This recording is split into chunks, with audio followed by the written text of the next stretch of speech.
Hey everyone, welcome to the channel where I share creepy and scary stories that will give you chills. If you love horror and spooky tales, make sure to subscribe and join me every week for a new story. Let's get into the dark side together. Rain tapped against the window pane in a dull rhythm, echoing the pulse in Detective Ethan Harrow's ears. The office was quiet, save for the hum of a flickering ceiling light and the shuffle of paper beneath his fingers. He'd been off the force for 6 years now, retired early, burned out, broken, haunted. But this morning, something had arrived that cracked open a part of him he'd sealed shut long ago. A letter, no return address, no postage stamp, just his name written in deep red ink. Detective Ethan Harrow. He turned the envelope over again, half expecting it to vanish in his hands. The seal was smeared, as if someone had pressed it with bloody fingers. Hesitating for only a second more, he tore it open. The note inside was brief, typed in an old typewriter font. The boy is alive. The house on Whitmore Hill still remembers. You owe him the truth. No name, no explanation. But Ethan's stomach dropped. The house, the boy. He gripped the letter tighter until his knuckles whitened. 6 years ago, he'd ended it. He had to. His son, Nathaniel, had been only 13 when the first body was found. Then another, then 3 more. Each time, the same ritualistic cruelty. Eyes gouged, mouth sewn shut. The police had no leads. Until Ethan found the journal in his son's room. He had done what no father should have to do. And afterward, nothing remained. No trial, no burial. Just silence and exile. He never spoke his son's name again. Until now. Whitmore Hill. It was a place buried in their shared past. An abandoned farmhouse on the outskirts of the city. A place Nathaniel had once called the Quiet House. A place they used to go when he was small, before everything turned. Ethan stood slowly. His joints ached with age and guilt. He hadn't touched a badge or a gun in years. But something in the air tonight felt inevitable, like he was being pulled by something older than fate. He slid the letter into his coat pocket, stepped out into the storm, and began walking toward the past he thought he buried. The iron gate was still there, rusted, crooked, and half-hinged like a broken jaw. Whitmore Hill loomed behind it, wrapped in fog, its silhouette jagged against the storm-lit sky. The house had once been beautiful. Now it looked like it was waiting. Ethan pushed the gate open with a screech. Gravel crunched under his boots as he stepped onto the overgrown path, flashlight trembling in his hand. The windows of the house were black, but he felt the weight of eyes watching. He didn't knock. The front door creaked open with a slow, aching groan. Inside, the air was dense, thick with mildew, dust, and something else, something older.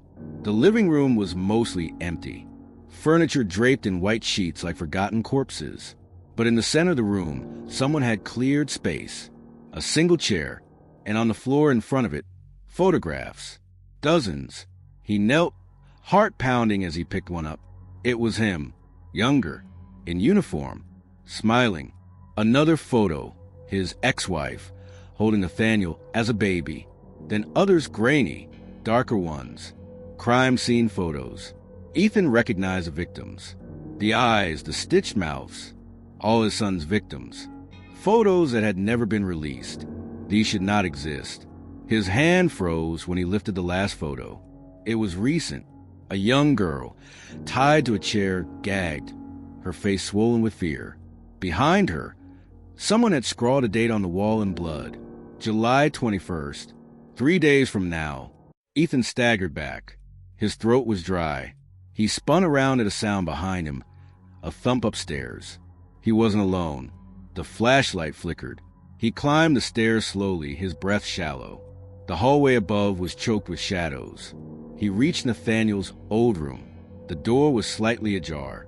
Inside, everything was exactly how it had been 6 years ago. The same books. The same dinosaur stickers peeling from the walls. The same nightlight, now cracked and lifeless. And on the bed, another letter, this one handwritten. Hello, Father. I forgive you, but I need you to understand. The girl will die unless you remember what you didn't see. I was never alone. Ethan's heart seized. What the hell did that mean? A cold gust passed through the room, slamming the door behind him. He spun, gun drawn, but there was nothing, just the sound of someone giggling softly inside the walls. Ethan stood frozen in Nathaniel's old room, the letter trembling in his fingers. I was never alone. The words echoed in his skull like a chisel against bone. He sank onto the edge of the bed, suddenly aware of how familiar the space was. Not just from memory, from guilt. He had sat here the night he found the final evidence. The blood-soaked hoodie, the knife under the mattress, the notebook filled with detailed drawings of mutilated animals and smiling corpses. He had called the police that night, voice shaking. And when they came, Nathaniel had smiled at them like nothing was wrong.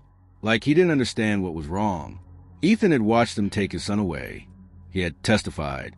He had buried the coffin when the boy hung himself in the juvenile psychiatric facility a month later. But now, everything screamed that wasn't the truth. He walked out of the room and dialed an old number, one he swore never to use again. It rang 3 times before she answered. "Ethan?" Her voice cracked. Are you okay?" "Clarissa," he said. "I think he's alive." Dead silence. Then a faint whispered, "No." "I'm at Whitmore Hill. There's evidence. Photos. A victim. He's sending me messages. And he knows things. Things no one could have known." "You told me he died," she said, voice rising. "You told me we buried him." "I buried what they gave me," Ethan said coldly.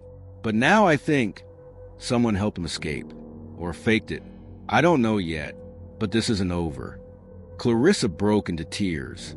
"We shouldn't have let him go," she sobbed. "We should have helped him." Ethan cut the call. He couldn't afford to collapse. He drove back to town that night. Sleep was impossible. The girl in the photograph haunted him. Her face. Her fear. The blood date scrawled on the wall. 3 days. He knew what he had to do. He returned to his old case files. The Nathaniel files, locked away in a cabinet he had never dared reopen. As he thumbed through the reports, he noticed something he'd ignored back then: the patterns in the murders. Each victim had been stalked weeks before their deaths. Each had received strange messages, whispers through vents, laughter in the night. None of them had lived alone. But one case, the third victim, stood out. A man named Harold Keene, who had reported hearing 2 voices in his home. A child's voice and another, a deeper one. That detail had been dismissed as hallucination. But now Ethan circled the note with red ink. I was never alone. What if Nathaniel wasn't the only one? What if something or someone had been with him all along? The next day, Ethan went to the facility where Nathaniel had been held. It had been shut down after an internal scandal. A guard met him outside. Someone Ethan vaguely remembered. Graying hair, nicotine breath, and a limp. "You investigating Whitmore?" the man asked. "I'm investigating a lie," Ethan replied. The man scratched his chin. "You mean the boy that never died?" Ethan narrowed his eyes. "You knew?" "Hell," the guard muttered. "I buried the real body. They paid me. Said the kid had a father who couldn't live with the truth. Said it was kindness." Ethan felt his chest burn. "Whose body did I bury?" The guard shrugged. "Didn't ask." "Who gave the order?" The guard looked away. "Your partner, wasn't it? Agent Ward." Ethan froze. Ward had been by his side the whole time. Supportive, guiding him. Quiet. Too quiet. Back at his apartment that night, Ethan found another envelope taped to his door. No stamp. No handwriting. Just a bloodstained key inside and a note. 2 days left. "You'll need this. And remember, Dad, you only thought I was a monster." The name Lucas sat on Donovan's tongue like acid. He stared at the screen, numb, as the photos of the chained boy filled the monitor again. He had once watched the boy bleed out on their living room floor, his hands trembling over a kitchen knife slick with his son's blood. A decade had passed since then, and still the nightmares felt fresh.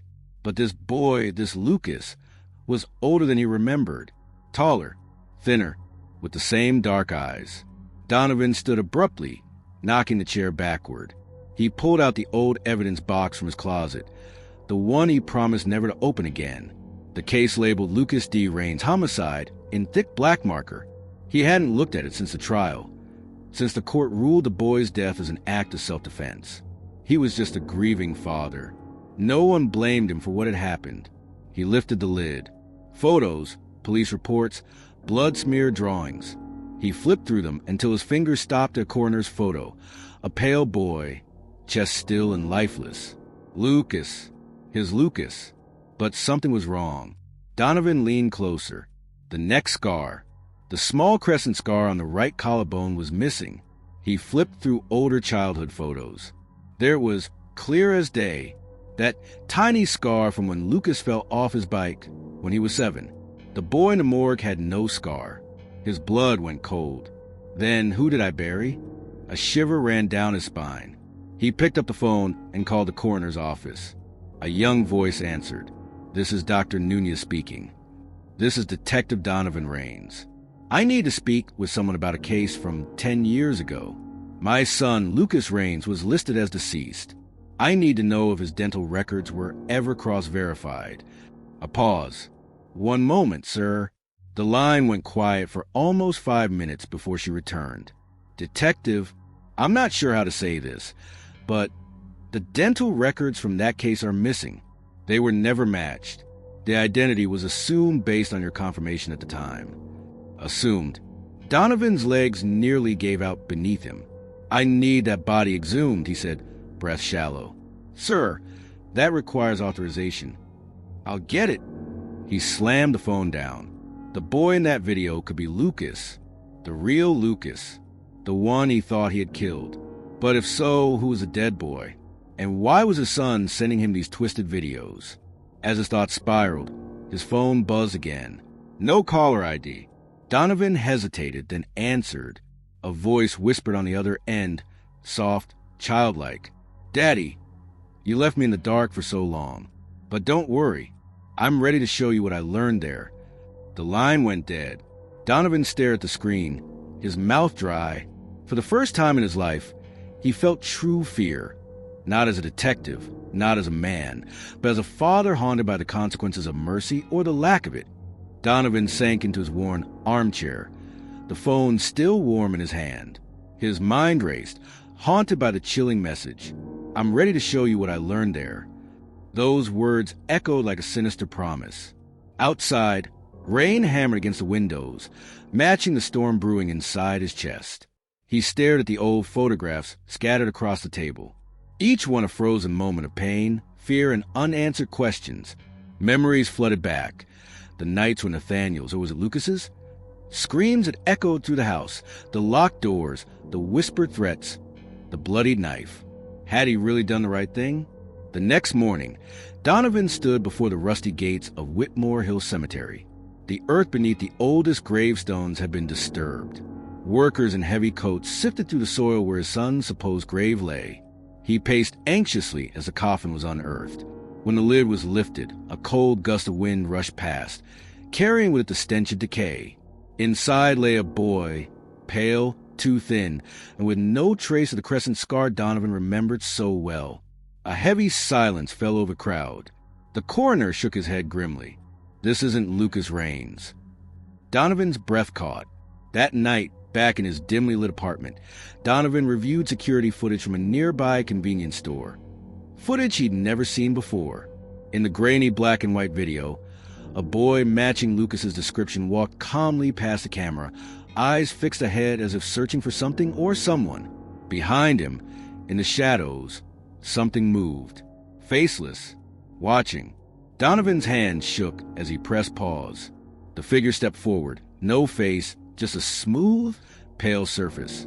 A voice whispered in his ear, "Remember me?" The phone buzzed again.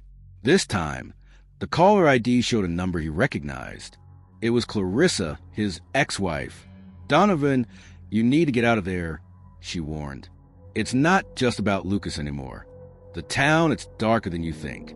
People disappear. The police are covering it up." He nodded, even though she couldn't see him. "We need to uncover the truth, for Lucas, for all of us." The storm outside grew louder, and Donovan realized he was no longer just chasing a missing girl. He was running from the shadows of his own past. The rain had finally stopped, but a heavy fog rolled in, swallowing the streets of Hollow Creek. Donovan moved cautiously through the dense mist, every sense on high alert. The town felt different. Distant whispers seemed to swirl through the air, impossible to locate but impossible to ignore.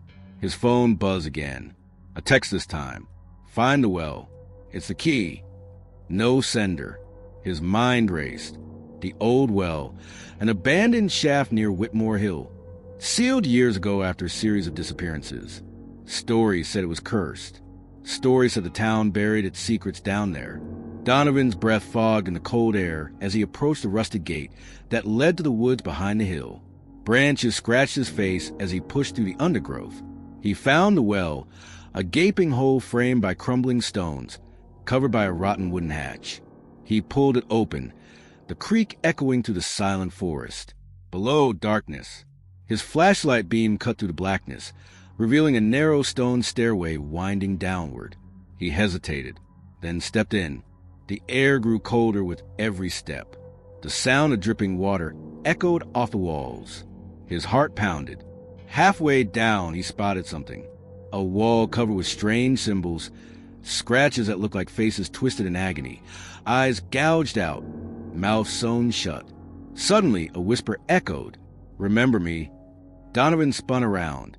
Nothing. At the bottom, he found a small chamber filled with old relics. Children's toys, torn clothing, and blood-stained notes. His eyes caught a crumpled photograph. It was a family portrait, him, Clarissa, and a boy. But the boy's face was scratched out. Behind him, a shadow shifted. Donovan froze. The faceless figure stepped forward, limbs elongated, skin pale and smooth like porcelain. No eyes, no mouth, just a chilling emptiness. The creature raised a hand, pointing at Donovan's chest. Then, a voice, not its own but layered with many, whispered from the darkness. "You thought you killed him, but he never died. He learned. He waited." Donovan's vision blurred as coldness seeped into his bones. He woke up outside the well, dawn breaking over the trees. Clutching the photograph, his phone buzzed again. A message. "Time is running out. The girl's fate is tied to yours. Remember." Donovan stood, breathing heavily, realizing the nightmare was far from over. Donovan's hands trembled as he stared at the photograph. The family portrait with the boy's face scratched out. The only clear faces those of him and Clarissa. It felt like a cruel joke or a warning from something beyond. He pulled his coat tighter against the morning chill and dialed Clarissa's number. "Donovan," she answered cautiously. "Did you find something?" "More than something," he said. "The well, the symbols, the faceless thing. It's real, Clarissa, and it knows us." There was silence. Then she said quietly, "We need to talk. Meet me at the old church at noon." The church sat on a hill overlooking the town, abandoned since the late 80s. Inside, dust motes floated in shafts of light, and broken pews lay in disarray. Clarissa was waiting. Her face was pale but determined. "Donovan, there's more you need to know," she began. "Nathaniel, Lucas, whatever you want to call him, was never just a boy. He was part of something darker." She handed him an old leather-bound journal. "I found this in town archives. It belonged to a man named Elias Ward, the agent who helped you with the original investigation." Donovan flipped through the pages. The journal was filled with strange drawings and notes about a ritual to bind the Faceless Watcher, an ancient entity that feeds on fear and pain. The final pages were stained with something dark, almost like blood. It described how the entity could possess humans, twist time and memories, and trap souls in an endless loop. Clarissa's voice trembled. Ward believed Nathaniel was possessed, that the boy wasn't a true monster. Donovan closed the journal, the weight of it crushing him. "And the girl?" he asked. "She's the last victim," Clarissa said, "but also a key. If we don't stop this, she'll become the next vessel." Outside, the wind howled, shaking the broken stained glass windows. Donovan knew one thing for certain. The past was not done with him yet, and the Faceless Watcher was ready to rewrite history. Donovan stared at the cracked window pane as the last rays of sunlight vanished behind the hills. The ancient journal lay open on the pew beside him, its pages whispering secrets he wished he could unhear. Clarissa sat beside him, her eyes fixed on the shadows gathering in the corners of the old church. "We don't have much time," she said quietly. "The girl, Lily, her time is running out." Donovan nodded, rubbing his temples. If this faceless watcher can manipulate memories and time, how we fight something that can twist reality itself? Clarissa took a deep breath. "We need to find the anchor, the place where it binds its power. If we can destroy it, maybe we can save her and maybe us." Donovan recalled the old stories whispered in Hollow Creek of an ancient tree, the heartwood, deep in the forest near Whitmore Hill. Legend said it was older than the town itself, a place where the veil between worlds was thin. He knew where they had to go. That night, armed with flashlights and the journal, Donovan and Clarissa ventured into the forest. The path was overgrown, twisted with roots and shadows. Every step felt heavier, as if the trees themselves were watching. As they approached the clearing, the air grew colder. The heartwood stood tall, its gnarled branches reaching toward the sky like skeletal fingers. At its base was a circle of stones, etched with the same twisted faces Donovan had seen in the well. Suddenly, a voice echoed through the clearing, a whisper carried on the wind. "Remember me?" Donovan's flashlight flickered. From the shadows emerged a faceless watcher, its multitude of tiny, screaming faces swirling across its smooth skin. It reached out, and time seemed to slow. The forest around them warped and twisted. Memories flooded Donovan's mind, scenes from his past, distorted and broken. He saw himself, a younger man, cradling a boy with dark eyes. Then the boy smiling wickedly, the murders, the lies, the secrets. Clarissa grabbed his arm. "Don't let it trap you." Summoning every ounce of will, Donovan recited a passage from Elias Ward's journal, an ancient incantation meant to sever the Watcher's hold. The Watcher screamed, a sound like 1,000 voices in torment, and staggered back. The stone circle glowed, light spilling from cracks. The Watcher lunged one last time but was engulfed in light, dissolving into a swirl of faces and whispers. Silence. Donovan and Clarissa collapsed, exhausted but victorious. The forest around them seemed to breathe, the shadows retreating. But as dawn broke, Donovan noticed a mark on his wrist, a faint scar shaped like a crescent. A whisper floated through the trees. "Remember me?" The first light of dawn crept through the broken canopy of the forest as Donovan traced a faint scar on his wrist. The crescent mark burned cold against his skin, an ominous reminder that the nightmare might not be over. He glanced at Clarissa, who sat nearby, her eyes heavy with exhaustion but alert. "We did it," she whispered. "The Watcher, it's gone." Donovan wanted to believe her. He needed to believe it. But the scar pulsed beneath his sleeve, a silent accusation. Back in town, the news reported the discovery of Lily Harker, the girl in the photographs. Found alive but unresponsive, locked in a secluded cabin at the edge of Hollow Creek. No one could explain how or why she survived. Donovan visited her in the hospital. Her eyes were vacant, staring beyond the walls, as if watching something only she could see. "Lily," he said softly, "you're safe now." Her lips barely moved. "He's still here." That night, Donovan dreamt of faceless faces, of twisted time loops and endless darkness. He woke gasping, drenched in sweat. On his nightstand, a new letter awaited him. No handwriting, just a single sentence. "You think it ended, but the Watcher is a part of you now." His breath caught, the scar on his wrist flared, and Donovan realized the truth. They hadn't defeated the Watcher. They had only invited it deeper inside. The hunter had become the hunted. Donovan stared at his reflection in the cracked bathroom mirror. The crescent scar on his wrist pulsed like a heartbeat, a sinister rhythm syncing with his own. The house was silent, but the shadows behind him shifted, flickering like distorted faces pressed against glass. He tried to steady his breath. It's over. He wanted to believe it, but the darkness clawed at the edges of his mind. Suddenly, the mirror rippled like water and an image formed, a pale, faceless figure standing behind him, its skin a swirling mass of tiny, screaming faces. Donovan's voice caught as the figure spoke, not in words, but in memories. "Remember me, Father." The room blurred. Time fractured. He was back in the old house on Whitmore Hill. The night he found the journal, the knife, the blood. His son, Nathaniel, sitting silently on the floor, eyes empty yet full of malice. But now, the faces in the shadows became clearer. Victims. Screams frozen in time, their eyes begging for release. And then the truth shattered everything. The boy Donovan believed he killed was never truly gone. Nathaniel's darkness had merged with the Watcher, a parasitic force that survived by feeding on fear, twisting reality and rewriting memories. The real Nathaniel had escaped that night, hiding in the faceless void, growing stronger. The body Donovan buried was a copy, a shadow created to deceive the living. Donovan reached out, trembling. "Why?" he whispered. The Watcher's voice echoed through his mind. "Because you forgot me. Because you buried the truth. Because I am part of you." The mirror shattered. Donovan fell to his knees, tears streaming down his face.